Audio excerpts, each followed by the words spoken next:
আমরা এই মুহূর্তে দাঁড়িয়ে রয়েছি রঘুনাথগঞ্জ বাস স্ট্যান্ডে। আর এই পানীয় জলের ব্যবস্থা একমাত্র জঙ্গিপুর রঘুনাথগঞ্জ মিলিয়ে একমাত্র এই জায়গাতেই আছে, আপনারা জানেন। আর এই জলের জায়গা আপনাদেরকে দেখাবো যে কেমনভাবে নোংরা পড়ে আছে।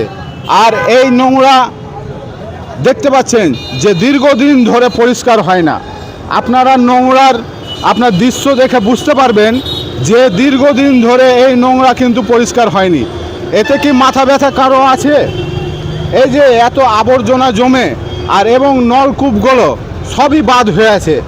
একমাত্র একটি নলকূপ চলছে, মাত্র এখানে একটি নলকূপ বাদে সবগুলোই অকেজো হয়ে পড়ে আছে। কোনো দৃষ্টি আকর্ষণ নাই, কোনো কিছু নাই। যাদের এই দায়িত্ব আছে তারা কি একবার নজর দিয়ে দেখেন? এখান দিয়ে তো অনেকেই যান, নেতা মন্ত্রী অনেকেই যান এই দিক দিয়ে, কিন্তু একমাত্র জলের কানেকশন হলো একটি পড়ে আছে। আর বাকি নোংরা আপনারা দেখছেন, সরাসরি দেখছেন আপনারা নোংরা। আর এখন তো গরমের দিন, জল মেনে জীবন, আপনারা জানেন। আর আপনাদেরকে দেখাবো যে এই একমাত্র নল, আর এখানে আঙুল দিয়ে প্রথমে পুশ করতে হবে, তারপর জল বেরাবে।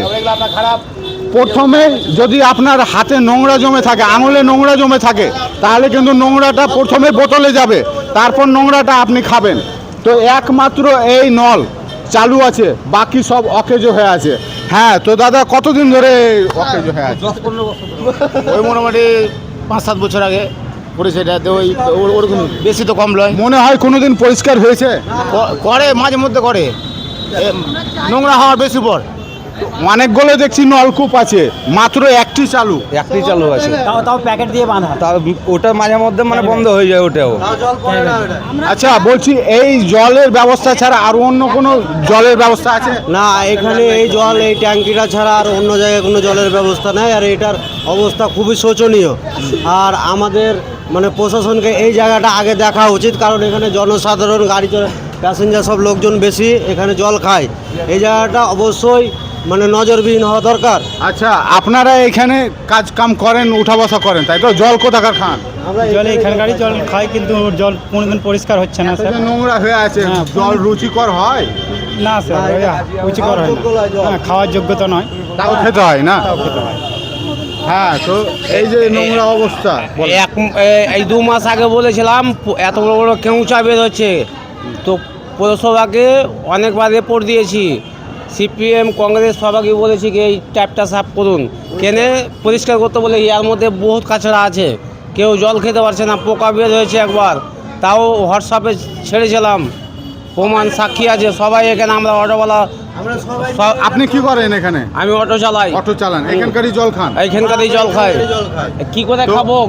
ঘৃণা জল বলেন। আরেকটি বিষয়, আপনাদেরকে তো ওপরে দেখালাম যে নোংরা হয়ে আছে, কিন্তু অভিযোগ আরও কিন্তু দৃঢ় অভিযোগ যে ভিতরে কিন্তু কেঁচো, পোকা মাকড় জমে আছে, সেটাও পরিষ্কার হয়নি। সেটাও পরিষ্কার হয়েছে কি? না, হয়নি, কোনোদিনই হয়নি।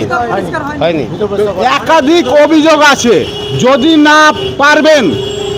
না পারবেন তাহলে বন্ধ করে দেন। আর যদি খাওয়াবেন, মানুষকে সেবা করতে চান, তাহলে পরিষ্কার করুন, ভিতরে বাইরে ট্যাপ লাগান এবং ভালো পরিষেবা দেন। এটাই বলতে চাই যারা দায়িত্বে আছে প্রশাসনকে। আমি জসিম জঙ্গিপুরি, রাজু শেখের সঙ্গে, রঘুনাথগঞ্জ থেকে।